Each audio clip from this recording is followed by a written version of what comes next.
Okay, speedrun time. A war that started in 1950 and technically never ended. Welcome to the Korean War.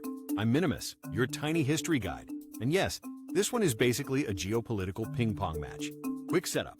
Korea was under Japanese rule until World War II ends in 1945. Japan loses and suddenly Korea gets split. Like someone folded a map in half and said, good enough. The line is the 38th parallel. Soviets influence the North, Americans influence the South.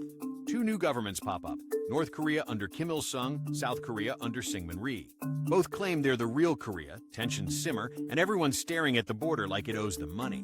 June 25, 1950, North Korea invades South Korea. Sprint starts. No warm-up.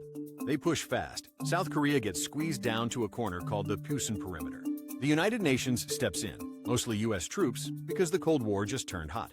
Then, plot twist. General MacArthur lands at Incheon, behind enemy lines, and flips the whole game. UN forces surge north, retake Seoul, and keep going, way past the 38th parallel.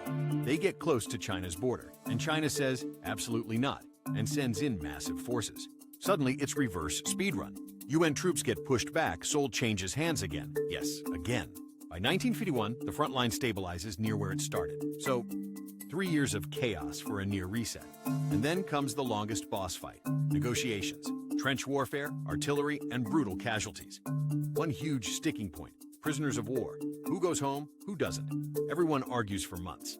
July 27, 1953. An armistice is signed. Not a peace treaty, and okay, stop hitting each other, for now. They create the DMZ, a heavily guarded buffer zone that's basically the world's most tense no-go hallway. Result? Korea stays divided, north and south, and the Cold War's rules become crystal clear. Proxy wars are the new normal. The human cost is staggering. Millions of soldiers and civilians killed, cities wrecked, families split across a border overnight. And because there's no peace treaty, the Korean War isn't history like a closed book.